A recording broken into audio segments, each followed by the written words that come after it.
అదేంటి బాబా, మీరు ఎప్పుడూ కోపం గురించి పోస్ట్ పెట్టారు కదా, మరి కొత్తగా ఏంటిది? నిజమే నాన్న, కానీ ఈ పోస్టు మామూలు కోపం గురించి కాదు, అహంకారంతో కూడిన కోపం గురించి. వివరంగా చెప్పండి బాబా. ఉదాహరణకు, నేను నిన్ను టీ తీసుకురమ్మని చెప్పాను, కానీ నువ్వు కాఫీ తీసుకువచ్చావు. టీ బదులు కాఫీ తెచ్చినందుకు అది నాకు ఉపయోగపడలేదు కాబట్టి నువ్వు చేసిన పొరపాటు పని వలన నీ మీద నాకు కోపం వచ్చింది. అలాంటి కోపం 10 నిమిషాలలో ఆ కాఫీలానే చల్లారిపోతుంది.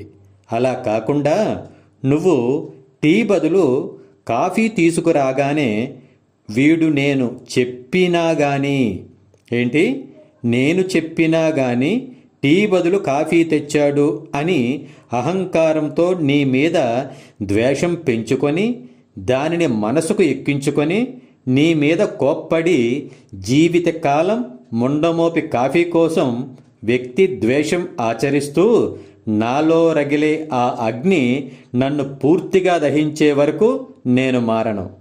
అమ్మో, కోపం వెనుక ఎంత లోతు ఉంటుందా?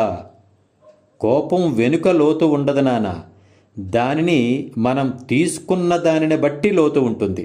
జై హింద్.